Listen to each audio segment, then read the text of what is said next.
Assalamualaikum warahmatullahi wabarakatuh. Ikhwan akhwat rahimakumullah.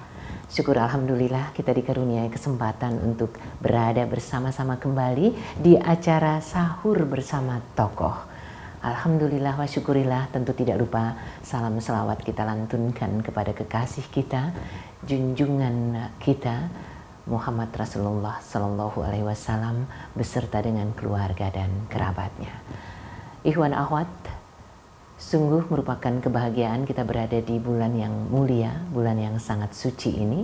Dan untuk sahur bersama tokoh yang akan hadir ke ruangan kita adalah seorang wanita Betawi, kelahiran 11 Oktober, merupakan birokrat yang mengawal DKI karena pernah sebagai Deputi Gubernur Bidang Pariwisata dan Kebudayaan DKI Jakarta, Wali Kota Jakarta Pusat, juga pelaksana tugas Wali Kota Jakarta Selatan serta Jakarta Barat. Subhanallah.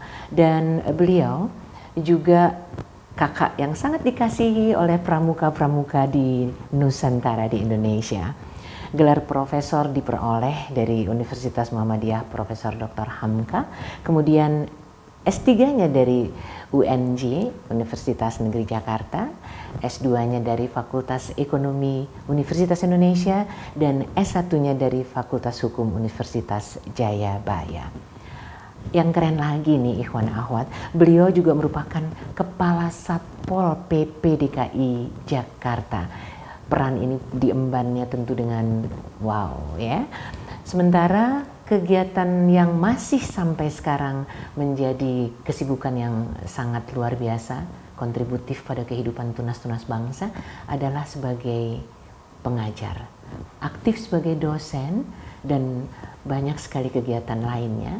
Tapi untuk sahur bersama tokoh kali ini, kita akan sapa beliau yang kebetulan memang sudah hadir di sini. Assalamualaikum warahmatullahi wabarakatuh. Waalaikumsalam warahmatullahi wabarakatuh. Mpok Silvi tambah cantik aja.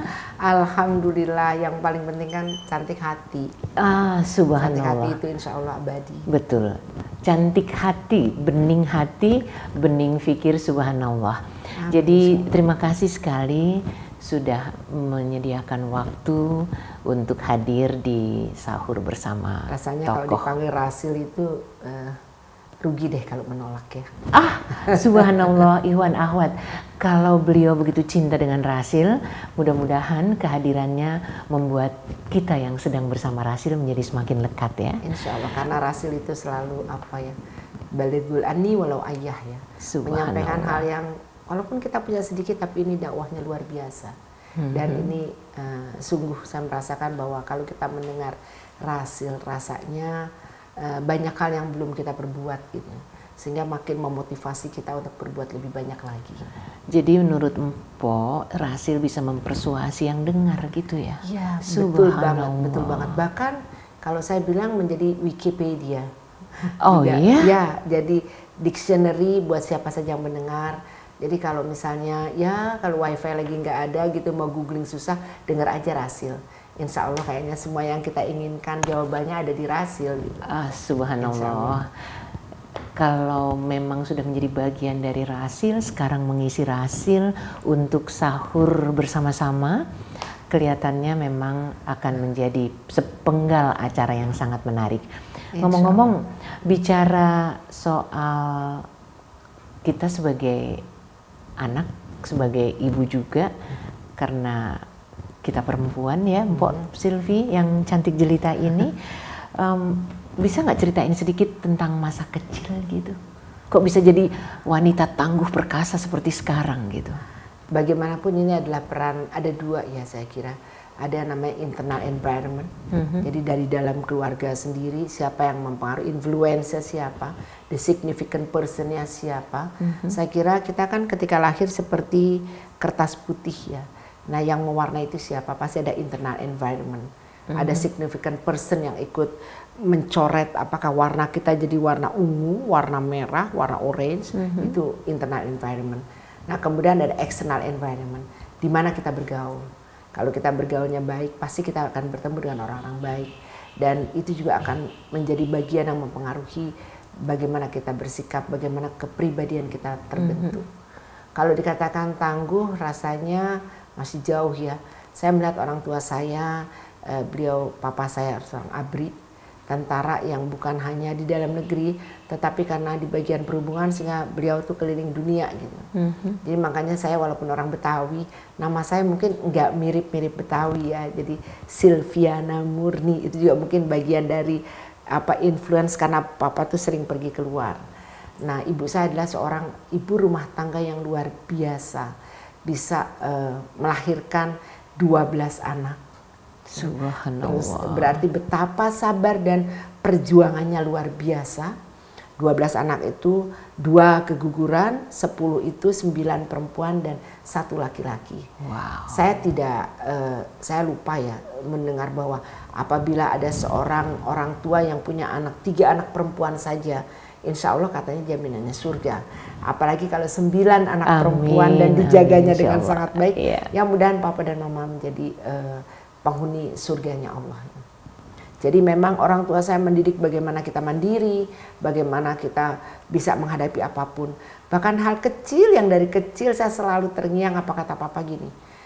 Pokoknya kalau kamu punya masalah apapun, ke kamar mandi, ambil wudhu, sholat 2 rakaat. Subhanallah. Dari umur berapa itu? Dari kecil sekali. Saya tuh dari kecil sudah madrasah di Majelis Taklim Lil Firdaus di Pisangan Lama 1. Nah kemudian sampai saya mau sarjana masih yang namanya saya tuh ke majelis taklim, jadi ngaji itu satu kewajiban. Sampai saya tuh kalau ingat kalau ngaji tuh mesti nyanyi wujud kidam bako muhallafatul lil hawadisi. Oh, itu rasanya nikmat sekali. Tapi ada kewajiban sekolah. Jadi pendidikan itu penting sekali.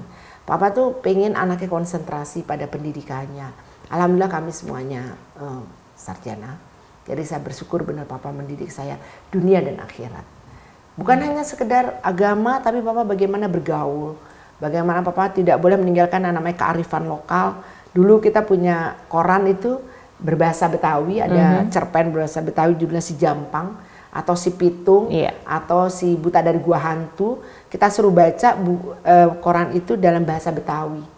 Tapi saya diajarin bagaimana bisa, mesti kalau 2 kakak saya itu bahasa Arab, terus sama bahasa Inggris. Gurunya adalah orang Inggris yang tunanetra.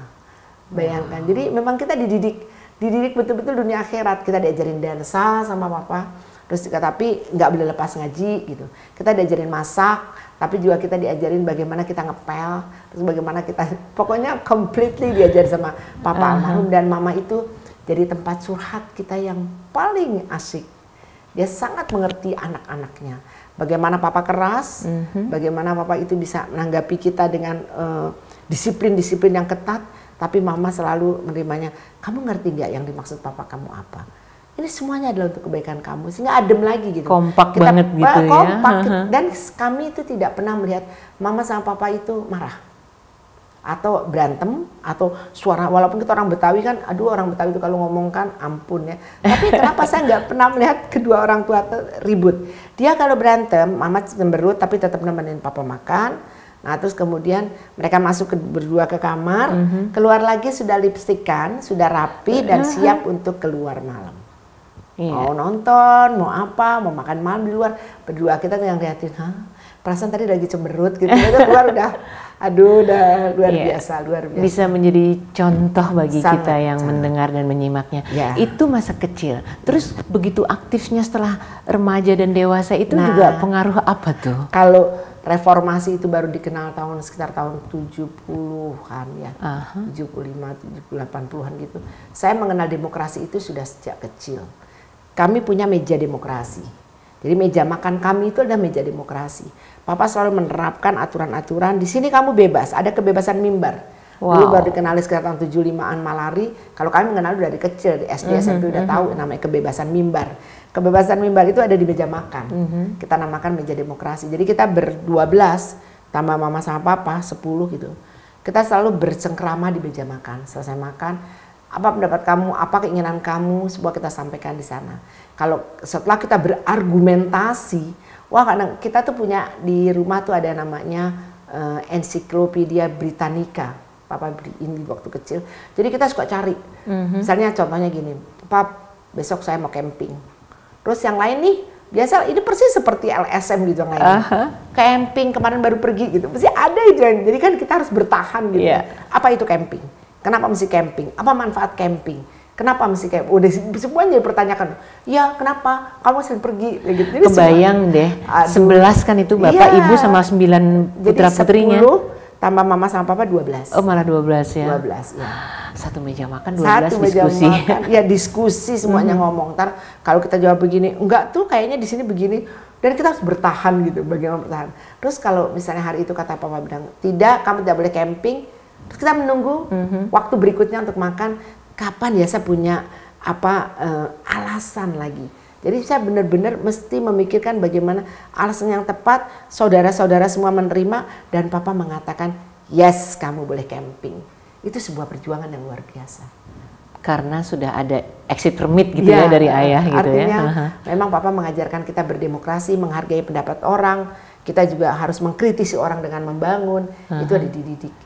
Nah dari perjalanan yang sampai kemudian di meja makan ber-12 tadi itu, kalau boleh tahu bagaimana menurut Mpok Silvi peran seorang perempuan zaman now sekarang ini untuk membangun tunas-tunas muda kita? Ya jadi saya berpikir bahwa kita mengikuti pendidikan itu bukan hanya sekedar di sekolah, tapi di luar sekolah, di luar rumah itu ada universitas kehidupan. Jadi kita harus banyak belajar di sana. Itulah sebabnya papa mengajari kita bagaimana bersosialisasi, bagaimana kita berorganisasi. Saya sejak SMP sudah di Karang Taruna. Terus kemudian SMA saya sudah aktif di OSIS, sudah aktif di Pramuka, sudah aktif di BKR, Badan Keamanan BKL, Badan Keamanan Lalu Lintas. Terus saya sudah belajar nari, sudah belajar renang, sudah apa gitu. Terus kemudian sampai kita pramuka, udah semuanya gitu. Jadi memang dari kecil kita dididik juga aktivis, tetapi harus tahu aturan, harus beretika. Bagaimana kalau kita dimanapun kita harus beretika. Artinya ketika kita mau mengkritisi seorang pakai etika. Termasuk kalau kita seandainya kita berpolitik, ya berpolitiklah secara beretika. Jadi jangan zolim. Berpolitik secara beretika. Ya. Masihkah bisa kita peroleh itu zaman sekarang? Saya kira bisa. Saya kira bisa, dan insya Allah saya sudah membuktikan itu ketika saya ikut dalam pilkada kemarin. Saya tidak mau zolim. Artinya saya tidak mau mengkritisi seorang yang saya tidak tahu. Kalau saya mengkritisi misalnya pimpinan saya tahu saya ada di dalam. Ada alasan yang jelas gitu dan ya. saya punya landasan hukumnya. Nah kemudian setelah itu saya pasti minta maaf. Jadi ketika saya di mimbar debat itu pun juga selesai, pasti saya datangi satu-satu. Maafkan lahir batin ya Pak, maaf lahir batin ya Pak, pasti gitu. Karena kalau minta maaf sama Allah, insya Allah, bukan saya katakan mudah, Allah itu maha pemaaf. Artinya kita bisa sholat malam, kita minta maaf, kita beristighfar. Tapi kalau sama manusia belum tentu. Kalau manusia itu tidak bisa kita jumpai, kita susah mencari orang.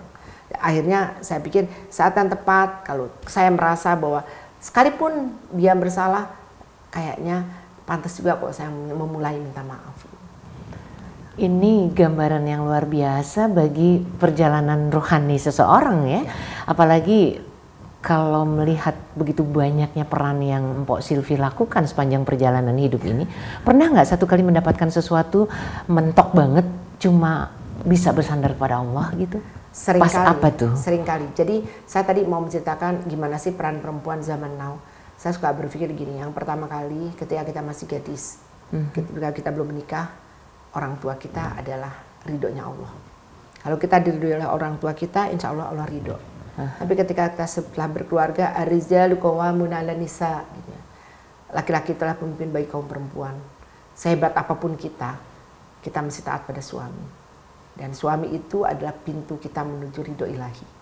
Nah, saya berpikir semua ini sampai kalau sahur begini saya datang ke sini, nah itu pasti suami saya sudah ridho.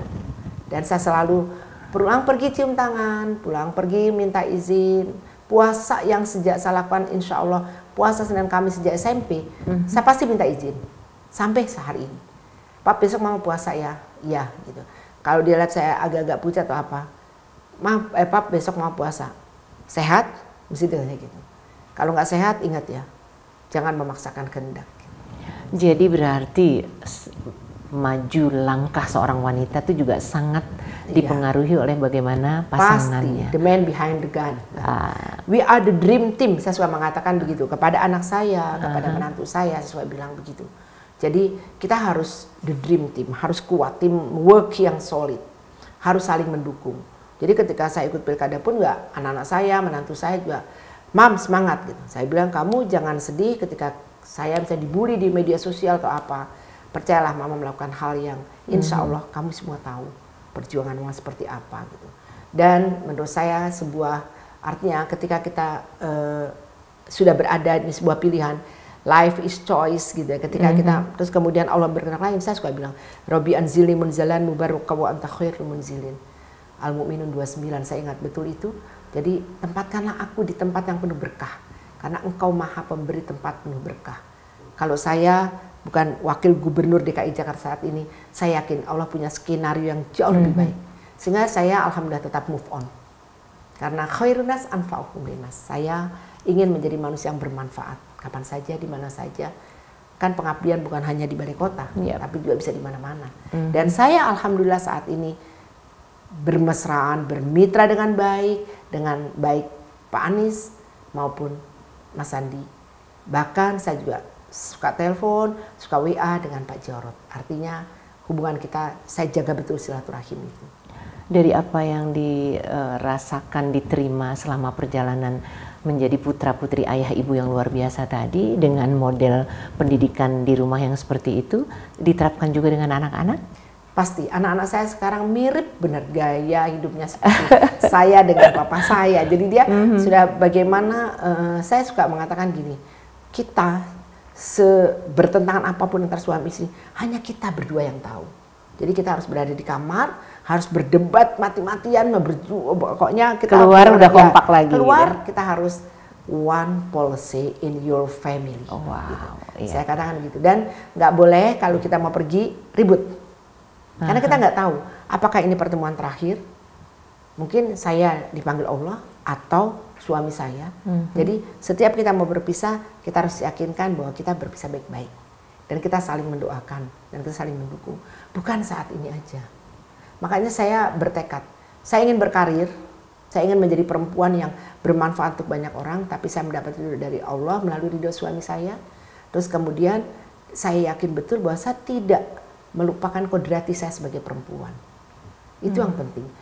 Dulu saya pernah jadi kepala Biro Bina Sosial. Salah satu bagian yang harus saya, tugas pokok fungsi saya adalah mainstreaming gender. Bagaimana perempuan ini sehebat apapun, dia tidak lupakan dirinya, kodratnya sebagai perempuan. Dia adalah ibu dari anak-anaknya, pendidik utama dan pertama bagi anak-anaknya. Itu nggak boleh dilupakan. Dan ibu bangsa ini. Nah itulah jadi saya berpikir bahwa kalau kita sukses, bukan perempuan itu sendiri yang sukses. Tapi ada orang-orang di balik kita yang luar biasa mendoakan kita, memberi motivasi kita, mendukung kita. Nggak boleh kita lupakan. Sehingga kesombongan itu tidak pernah ada dalam diri kita.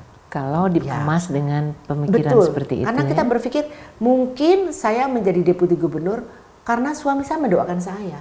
Anak saya, menantu saya juga, Mama mudah-mudahan Mama karirnya lancar atau apa gitu kan, mungkin doa mereka.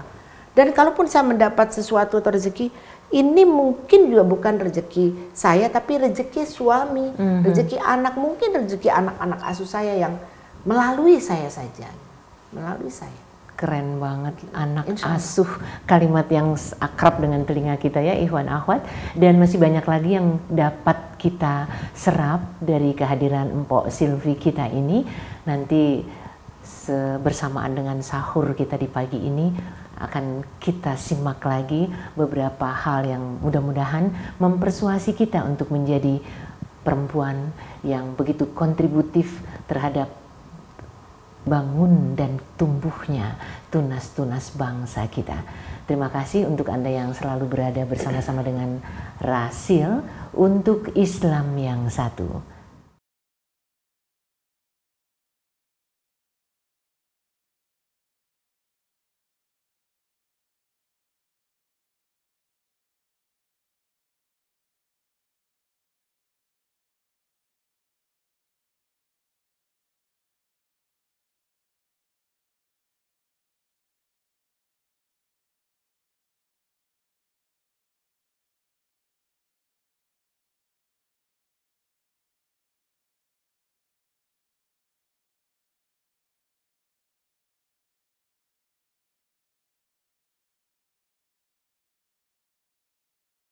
ada di Banyuwangi, di Pontianak, di Semarang, juga di Sukabumi, serta yang menyimak melalui YouTube dari manapun. Terima kasih sekali untuk tetap bersama-sama kami. Di acara Sahur Bersama Tokoh kali ini, kita sudah simak bagaimana Mpok Silvi yang begitu mempersuasi kita untuk menjadi. Nah, menjadinya ini banyak lagi yang mesti kita dengar. Mpok Silvi yang jelita. Di antara sekian banyak yang saya tahu, meskipun taunya mungkin dari Google atau dari apa, Anda suka fotografi. Ya. Itu hasilnya sudah seperti apa? Itu zaman-zaman tahun berapa tuh? Jadi dulu saya suka sekali, papa itu suka beliin kita kameranya. Kalau dulu namanya Tustel. Jadi kita begitu, kayaknya happy kalau kita lihat, aduh kita menghasilkan sesuatu yang bagus. Lama-lama terus gitu ya, hobi. Terus saya suka main handphone. Terus saya suka bikin iMovie segala macam. Emang tangan saya tuh tremor kayaknya, jadi bisa diem gitu ya. Nah kemudian tambah lagi sampai besar-besar. Nah ketika sebenarnya yang makin memperkuat saya suka fotografi adalah ketika selesai pilkada. Saya luar biasa, suami saya betul-betul, saya ya Allah, Engkau kirimkan seorang malaikat dalam wujud suami saya gitu ya. Mendukung banget ya. Dia tuh tahu nggak, ketika selesai pilkada dia bilang begini, Mam kita jalan-jalan yuk ke Kemzon katanya. Kemzon itu ada di Kemang. Terus saya pergi ke sana, ternyata saya dibeliin kamera. Papa harganya mahal banget. Gitu. Terus emang papa masih punya uang? Karena kita namanya waktu pilkada kan luar biasa gitu. Terus kata papa, pokoknya saya tahu deh yang keinginan mama apa. Udah harus bilang, Pak kalau kemahalan gini mama masih kursus nih gitu ya. Akhirnya saya cari si sang maestro. Siapa, mohon maaf kalau saya menyebutkan nama karena dia juga termasuk idola saya, Darwis Triadi. Saya kursus sampai Mas Darwis sampai bingung. Pok Silvi, gimana kalau kita privat aja? Enggak, saya pengen ikut kayak biasa aja. Jadi saya kursus setiap malam datang, kemudian saya mesti ngapain, saya ngikutin. Akhirnya ngikut dalam kelas. Nah setelah itu ternyata saya pernah dapat cerita aja dari Ibu Ani SBY. Karena saya selama perjalanan saya dengan Mas Agus ini kan suka cerita gitu ya. Kata Bu Ani gini, saya tuh kalau lagi stres atau apa, ternyata foto itu bisa membuat kita fokus sehingga kita melupakan hal-hal yang kadang-kadang jadi healing ya malahan ya dengan itu. Akhirnya saya coba betul-betul. Jadi betul-betul saya tetap move on. Selesai dari Mas Darwis kasih teori, terus dan guru-guru lainnya, terus kemudian saya pulang terus sekitar jam 9 malam saya sama ada Opan, fotografer yang selalu dampingin saya. Terus saya hunting. Malam-malam saya hunting sampai jam 11:30. Dan suami saya percaya itu bisa menetralisir kondisi saya. Jadi saya lupa bahwa oh iya saya udah selesai ya pilkada. Oh iya jadi saya tuh nggak terpikir itu, jadi saya fokus. Nah dari situ saya langsung berpikir ini saya harus memfoto semua tentang Jakarta yang perlu dibenahi. Dan kemudian saya buatkan buku, saya pameran, saya mengajak para tokoh supaya kalau saya kan siapa saya gitu ya. Saya perempuan yang bukan fotografer, bukan ini, tapi kalau saya pameran siapa ya Pok Silvi ini gitu. Saya ajak Mas Darwis pameran nih bareng. Saya ajak Sofi, dia underwater fotografi. Saya ajak sama Bu Ani juga. Kemudian kita bertujuh pameran, saya ada sudut sendiri. Nah kemudian saya bikin buku, saya serahkanlah buku ini sebagai ibaratnya PR. Ini foto tentang Jakarta, saya serahkan kepada Pak Anies dan Mas Sandi. Mudah-mudahan ini bisa diperbaiki, kalau memang perlu diperbaiki dan pasti hal-hal yang perlu diperbaiki dan saya siap membantu. Jadi yang diambil bukan Jakarta dari sudut indah saja ya. Jadi saya bilang sama Pak Gubernur dan Wakil Gubernur yang baru pada saat itu memang sudah teman-teman belum dilantik, saya sampaikan. Saya siap membantu 24 hours 7 days. Just call my name and I'll be there. Saya bilang. Jadi saya tidak, saya harus jadi apa enggak, saya bilang. Saya ibaratnya untuk jabatan-jabatan di Pemda karena saya sudah mundur dan saya ini anggap sudah selesai. Tapi pekerjaan saya ingin mewakafkan diri saya untuk masyarakat Jakarta. Itu tekad saya. Jadi saya memang tetap membantu. Jangan pernah melihat jabatan. Jabatan itu menurut saya adalah sebuah baju aja yang kita nggak perlu berat dengan itu. Tapi kita kalau pakai hati, insya Allah semuanya bisa. Nah kemudian saya berpikir sebagai perempuan dikasih karunia yang Allah itu luar biasa yang menciptakan manusia perempuan ini bisa loh multi talented ternyata bisa.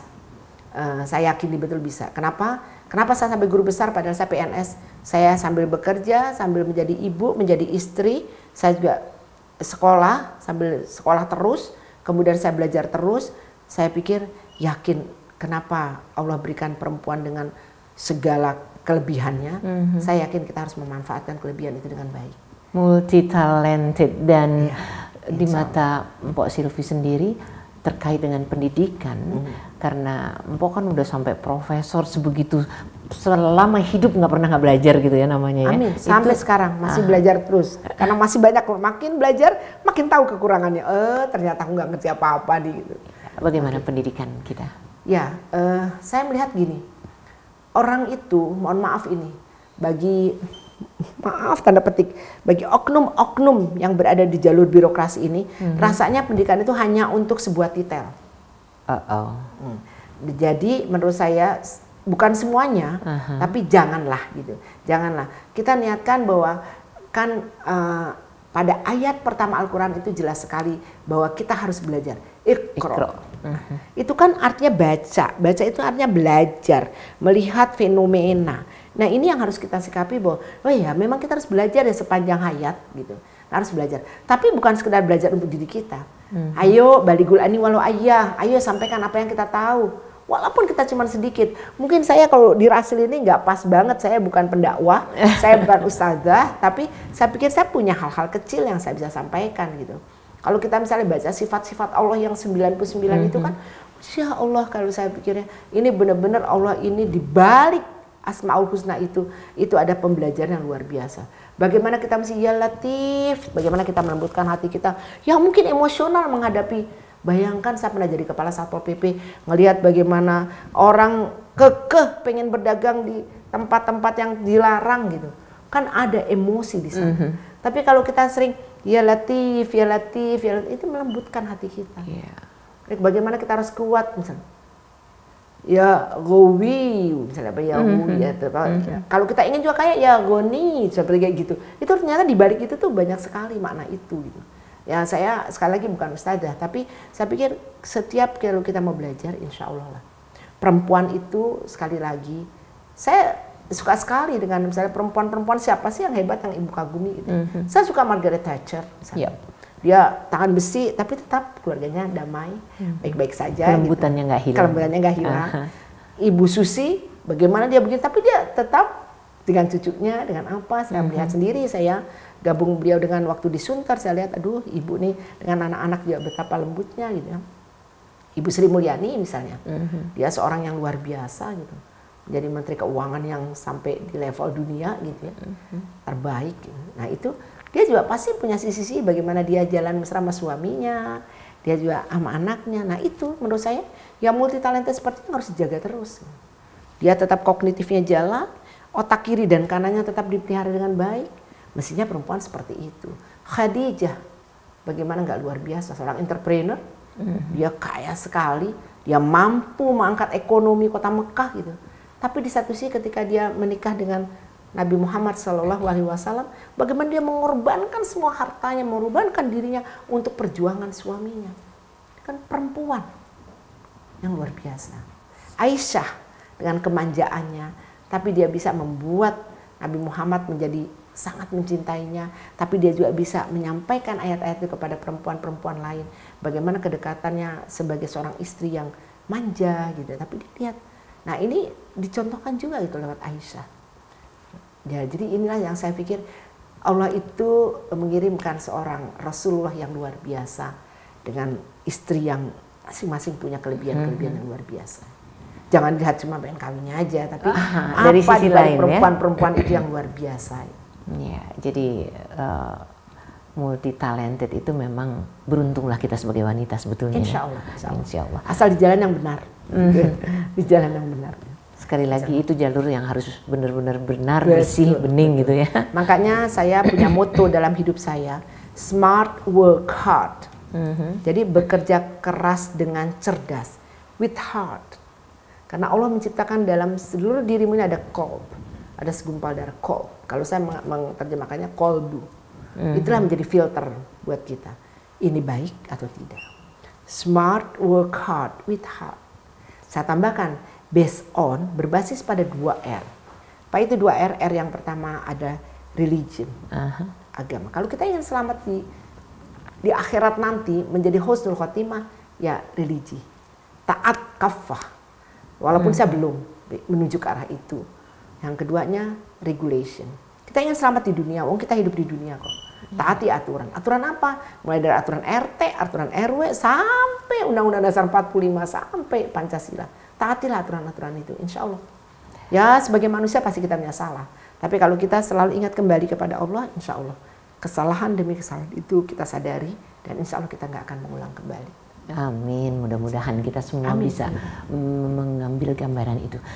Kalau mendengar cerita Mpok Silvi yang dari kecil sudah dekat dengan yang namanya pesantren dan segala macam, pasti punya makna tersendiri terkait dengan Ramadan ini. Alhamdulillah, Ramadan ini adalah sesuatu bulan yang paling, bukan sok tahu ya, saya nunggu bener gitu. Kenapa? Karena saya bisa kumpul bareng keluarga. Disitulah saya berkumpul dengan keluarga. Sahur bareng itu pasti nggak ada yang nggak hadir di situ. Gitu, mesti ada kumpul. Terus kemudian saya bisa sholat berjamaah subuh bareng. Kemudian kita satu-satu ya sosok jadi ustazah, sosok jadi ustadz gitu ya. Jadi saling membagi ilmu gantian. Termasuk juga dengan mbak-mbak saya di rumah gitu. Kita mesti bareng-bareng. Itu paling nikmat deh kalau menurut saya. Saya bersyukur anak saya yang laki-laki, saya punya anak 2, Sandi dan Monica. Sandi itu 7 tahun di Australia. Dia master IT dan juga entrepreneur ya. Kemudian dia selain marketing dia juga based on IT-nya bagus sekali. Dia tetap puasa Senin Kamis. Dia tetap tahajud. Saya juga waktu itu masih ada Skype waktu dia masih sekolah. Sekarang anaknya udah 3. Saya suka bilang begini sama dia, San, Mama nggak lihat gitu. Kamu apapun yang kamu berbuat Mama nggak lihat. Tapi yakinlah Tuhan sangat melihat apa yang kamu lakukan. Jadi saya percaya sama dia. Dan alhamdulillah saya bilang, kamu bagaimana kehidupan misalnya di sana free sex segala macam gitu, kata dia. Kakak bukan takut apa-apa, kakak takut katanya. Kakak nanti punya anak perempuan gitu. Betapa kalau sekarang saya main-main, nanti anak perempuan saya gimana gitu. Jadi dia punya pikiran, dia nggak takut sama saya. Oh, nanti kamu nggak mama kasih ini atau papa nggak. Tapi dia memang takut dengan dirinya dan dia lihat Allah itu akan melihat dia. Satu lagi saya punya anak perempuan sekarang ambil psikiatri. Bagaimana dia empati gitu ya, terhadap orang, dia peduli. Dia juga suka mengajari saya misalnya, mama nih lagi emosi lagi tinggi, udah mama sekarang tidur istirahat dulu. Nanti otak kanan kiri mama nggak seimbang. Gitu. Dia selalu memberi pesan-pesan sama saya begitu. Nah sehingga saya merasa bahwa kita sebagai perempuan ini ya harus seimbang. Seimbang baik di luar rumah maupun dalam rumah. Seimbang ketika kita juga ada di dunia maupun ada di akhirat. Kita mesti ingat kembali gitu. Keseimbangan ini penting sekali menurut saya. Ya mudah-mudahan kita betul-betul insya Allah husnul khotimah. Insya Allah kita semuanya akan mendapatkan nikmat luar biasa itu. Amin. Godaan memang luar biasa ya. Saya mengalami sendiri gitu dari kecil, selalu hidup saya berjuang. Perempuan itu berkarir itu luar biasa ininya, tekanannya, ujiannya, cobaannya. Kalau nggak kuat, bener kata papa saya. Kalau kamu punya persoalan, lari, ambil wudhu, sholat, minta sama Allah. Nah itu yang papa ajarkan sama saya. Dan memang nyatanya saya ajarin begitu, saya nggak pernah cerita sama orang. Artinya kalau ketika saya cerita sama orang, bisa jadi bumerang buat diri saya. Kalau karena sedih kan kadang-kadang jadi menceritakan kejelekan keluarga kan nggak baik. Kalau kita cerita sama orang tua, belum tentu orang tua juga dalam arti kondisi siap menerima begitu. Kan kasihan dia juga ada beban berat. Tapi kalau sama Allah, Allah terbuka, nggak pernah berat Allah. Sekarang orang justru cerita di medsos. Iya itu dia, curhat di medsos apa, ya jadi akhirnya jadi bulian orang. Nggak usah lah minta sama Allah, ya Allah saya begini-begini, nggak malu kok. Kita kan nggak ada yang tahu, kita mau minta apa aja sama Allah kan nggak ada yang tahu. Hanya kita dengan Allah aja yang tahu. 2/3 malam itu, alhamdulillah orang tua saya mengajarkan. Bangunlah di malam hari, 2/3 malammu itu nggak ada hijab lagi. Jadi, alhamdulillah saya nyaris itu menjadi kebiasaan buat kami sekeluarga. Alhamdulillah. Di dalam perjalanan yang cukup panjang ini, kalau ada sesuatu yang belum sempat terwujud tapi masih ingin sekali gitu, sekali lagi saya ingin mewakafkan diri saya untuk masyarakat Jakarta. Dalam bentuk apa? Biarlah Allah yang punya skenario. Tapi saya berniat terus. Saya ingin selalu membantu. Saya kalau ketemu orang, saya berusaha untuk tidak mengatakan begini, manfaat apa ya dia untuk gua gitu. Saya enggak, apa yang aku berikan pada dia. Bukan sok-sok idealis, bukan. Kayaknya kalau dia mungkin perlu ini ya. Dalam arti pemikiran, networking yang saya miliki gitu. Ternyata saya lebih nyaman. Kalau saya gaul sama orang, saya lihat gini, aduh ini ada orang hebat segala macam. Terus saya pengen begini, ekspektasi saya terlalu tinggi. Ternyata dia tidak memberikan apa-apa buat saya kecewa. Akhirnya hati saya jadi nggak bagus. Saya nggak mau melihara hati saya karena akhirnya ada kebencian, sebel kalau orang begini gitu. Tapi kalau saya aku ketemu Mbak Nuning, apa yang Mbak Nuning aku bisa bantu Mbak Nuning. Oh mungkin Mbak Nuning gini, ada anaknya yang perlu sekolahnya di sekolah ini. Aku kan punya teman, aku tinggal telepon. Iya, jadi jembatan ya. Nah, iya, menjembatani, menyeberangkan apapun. Saya ingin punya manfaat dalam hidup saya kapanpun sampai Allah memanggil saya. Itu yang saya pegang. Khairun nas anfa'uhum linnas. Bagaimana saya bermanfaat untuk banyak orang. Kalau dikaitkan perusahaan punya CSR, berarti Mpok Silvi PSR-nya luar biasa ya. Insya Allah, mudah-mudahan saya tetap istiqomah. Saya suka bilang Allah, ya Allah, ini mudah-mudahan tidak ria, maksud saya tidak takabur, tidak ada kesombongan dalam diri saya, mudah-mudahan tidak. Saya cuma ingin menyampaikan, ini ada Mpok Silvi yang insya Allah mudah-mudahan bisa menjadi solusi untuk masyarakat Jakarta. Gitu. Bukan dari saya, tapi saya punya di belakang saya, punya orang-orang hebat yang saya bisa telepon, halo, ini ada yang perlu bantuan BPJS loh, halo, ini ada ini gitu. Kalau misalnya minta uang sama saya PNS, pensiunan, saya dosen sekarang berapa sih gitu. Tapi mungkin networking saya jauh lebih bermanfaat, jauh lebih besar dari sekedar uang. Subhanallah.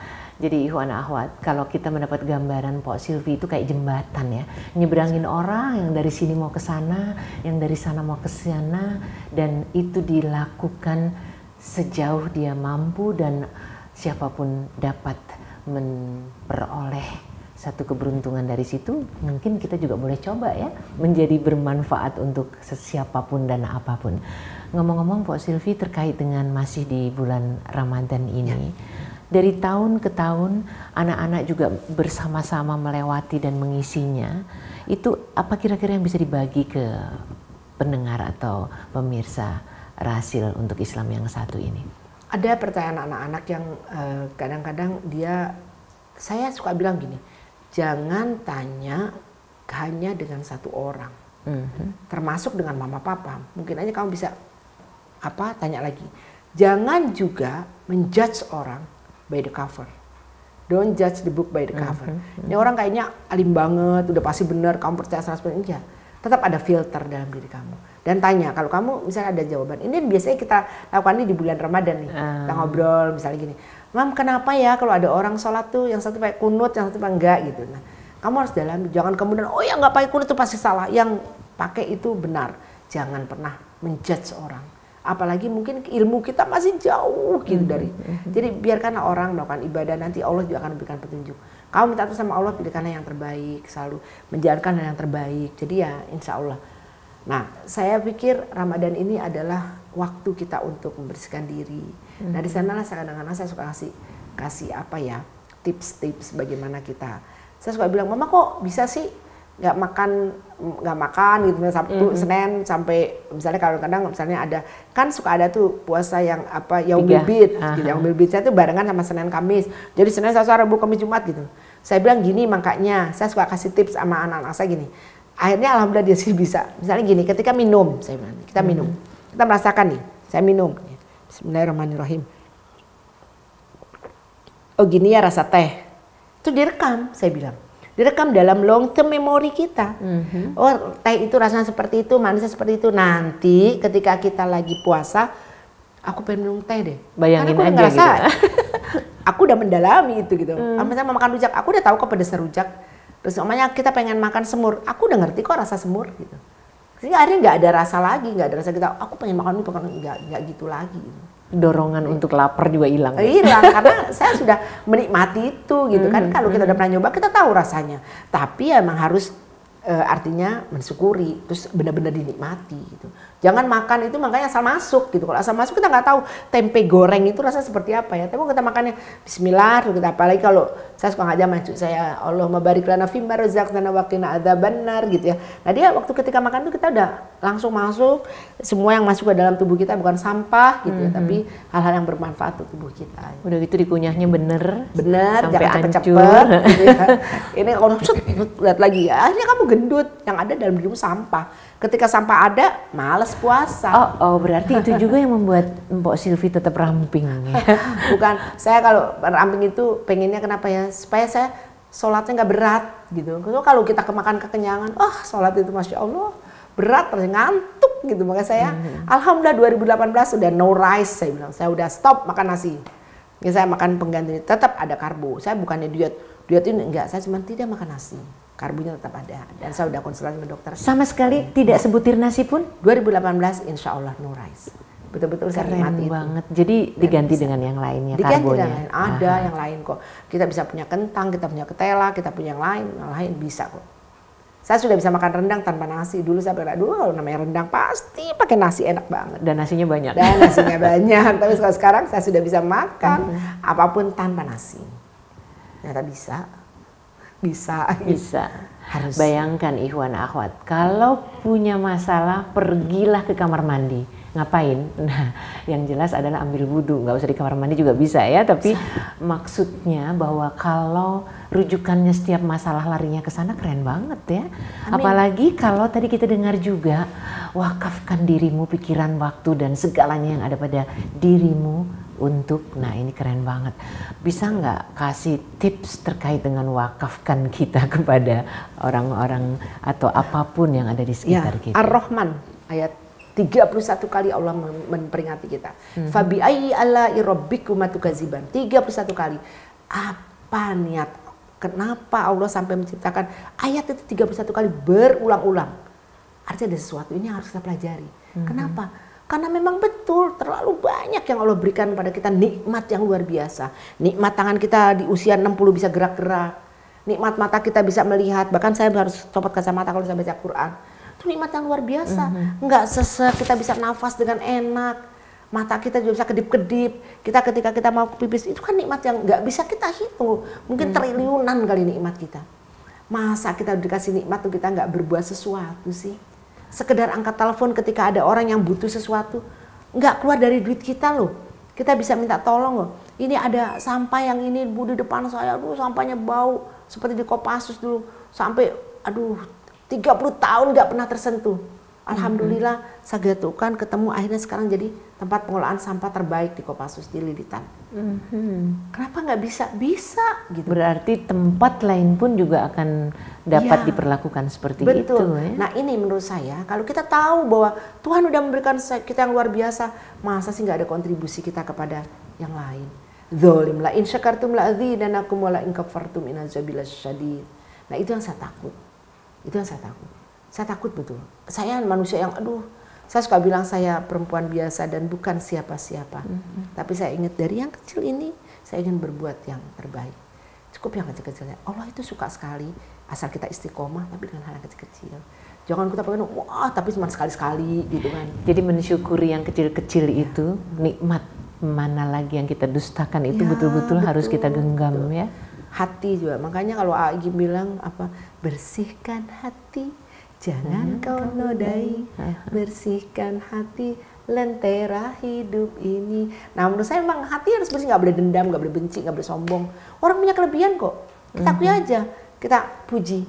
Itu pujian punya Allah, tapi kita orang baik, kenapa kita nggak mencontoh? Saya kalau ada orang benci sama saya udah bisa lihat dari matanya. Orang kayak nggak suka deh sama saya. Tahu nggak apa yang saya lakukan? Pertama saya liatin wajahnya, terus saya bilang, apa kabar? Saya tahu dia nggak senang, dia mungkin sebel, mungkin gimana, mungkin gaya saya, apa saya mungkin dia nggak suka. Al-Fatihah, saya suka gitu. Saya liatin, dalam bahasa saya baca Al-Fatihah. Iyyaka na'budu wa iyyaka nasta'in. Saya berhenti sebentar. Ya Allah, berilah dia hidayah supaya tidak ada kebencian terhadap saya. Ya Allah, kalau ada salah saya, bagaimana supaya saya bisa memperbaiki diri saya ya. Terus baru ihdinas siratal mustaqim, siratal ladzina an'amta 'alaihim ghairil maghdubi 'alaihim waladdallin. Amin. Insya Allah jadi sahabat saya. Subhanallah, padahal respon dari rasa tidak disukai itu untuk kemudian menjadi seperti apa yang Mpok Silvi lakukan itu nggak gampang. Dan nggak enak loh dibenci orang. Walaupun kita nggak ngelakuin apa-apa, tapi orang kan ada gini, sebel banget apa-apa dia bisa gitu. Kan ada orang yang gitu kan. Dengan Al-Fatihah tadi? Al-Fatihah saya cukup saya. Jadi justru doakan dia buat agar terbuka pintu hatinya, sekatnya untuk tidak lagi membenciku gitu. Sama kalau saya suka gini, kalau kan saya suka paling sering sampai saat ini saya masih mendoakan anak cucu saya dengan Rabbana hablana min azwajina wa dzurriyyatina qurrata a'yun waj'alna lil muttaqina imama. qurrat a'yun, supaya wajah kita ini benar-benar gitu, enak, sedap dipandang orang. Nggak perlu cantik kok. Hidung saya kan nggak mancung kayak orang, muka saya mungkin agak cabi-cabi gitu. Tapi saya pengen kalau orang lihat, oh iya menyenangkan dan perilaku saya menyenangkan buat orang. Cantik dari dalam berarti, ya. Begitu ya. Nah saya bilang anak-anak saya, termasuk pokoknya kalau pagi-pagi itu cucu saya tuh udah 4 gitu ya. Langsung saya ubun-ubunnya, saya bacakan doa itu, saya cium keningnya, pipinya kan. Terus sebelum dia cium tangan, saya cium tangannya dia dulu. Semoga kamu jadi anak yang soleh, anak yang solehah, kamu pinter, dan sehat, bahagia, husnul khotimah, itu yang paling penting. Husnul khotimah, sekarang baik, di akhirnya su'ul khotimah nggak mau kita kan, husnul khotimah, itu yang selalu doa saya. Mudah-mudahan untuk diri kita dan semua, termasuk pendengar Rasil. Amin, insya Allah. Sayang kita tetap dibatasi waktu ya, tapi biar bagaimanapun juga Mpok Silvi kehadirannya di sahur bersama tokoh ini membuat kami merasa banyak yang harus kita kejar ya ikhwan akhwat ya. Paling tidak kalau tadi dikatakan wakafkan diri kita juga akan coba waktu ke waktunya. Kemudian ngadunya pergi wudhu itu keren banget. Terus banyak lagi yang lain yang kita serap, dan sebelum meninggalkan sekat ruang ini, Pok Silvi mau menyampaikan sesuatu mungkin buat ikhwan akhwat yang sangat kita cintai ini. Ada 3 kata yang suka diajarkan oleh anak saya kepada cucu saya, gitu. Maksud saya kepada anak saya. Ada 3 kata kunci. Maaf, terima kasih, tolong. Setiap minta tolong sama orang, tolong ya, baik.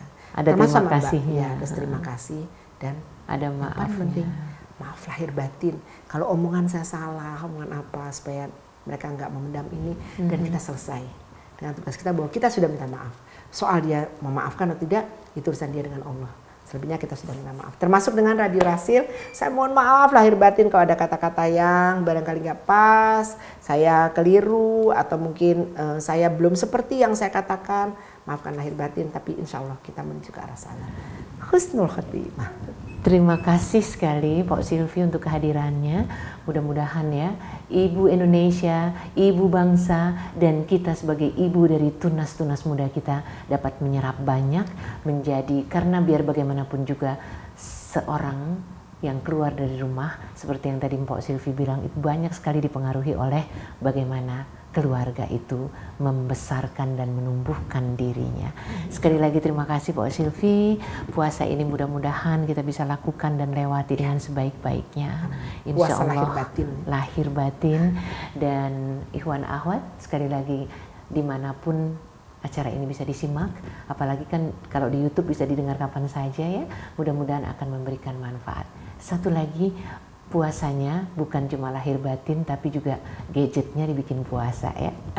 Billahi taufiq wal hidayah. Wassalamualaikum warahmatullahi wabarakatuh. Waalaikumsalam warahmatullahi wabarakatuh.